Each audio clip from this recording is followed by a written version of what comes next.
మనం రోజూ ఎంతో ఇష్టంగా తినే అన్నం వెనక ఒక సామాన్యుడి అసాధారణ పోరాటముంది.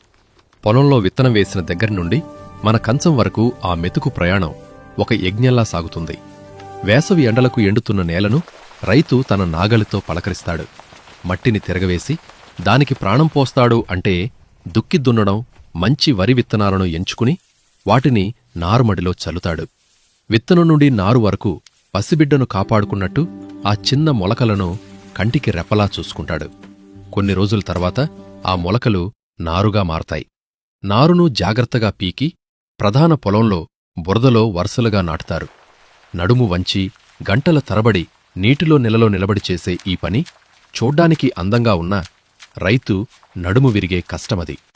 వరిమొక్క పెరిగే క్రమంలో నీరు అందించాలి. అర్ధరాత్రి అని చూడకుండా, పాములను తేళ్లను లెక్క చేయకుండా కరెంటు వచ్చినప్పుడు పొలానికి వెళ్తాడు రైతు. కలుపు మొక్కలను తీసివేస్తూ చీడపీడల నుండి పంటను కాపాడుకుంటాడు. పంట పండి వెన్నులు బంగారు రంగులోకి మారినప్పుడు రైతు ముఖంలో వెలుగు కనిపిస్తుంది.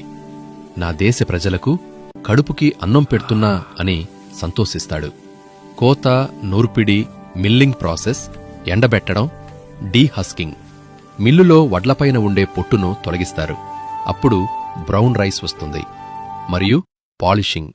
ఇలా దుక్కి దున్నడం నుంచి మనమన కంచం వరకు 150 రోజులు. అంటే చివరగా మీ అమ్మో భార్యో ఆ బియ్యాన్ని కడిగి ఆవిరిమీద ఉడికించి తెల్లటి అన్నంగా మీ కంచంలో వడ్డిస్తారు.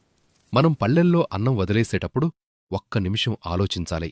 ఆ ఒక్క మెతుకు వెనుక రైతు కార్చిన 100 చెమట చుక్కలు, పడ్డ 6 నెలల కష్టముంది. మనం తినే ప్రతి ముద్ద ఒక రైతు పెట్టిన భిక్ష. అన్నాన్ని గౌరవిద్దాం, అన్నదాతను ప్రేమిద్దాం.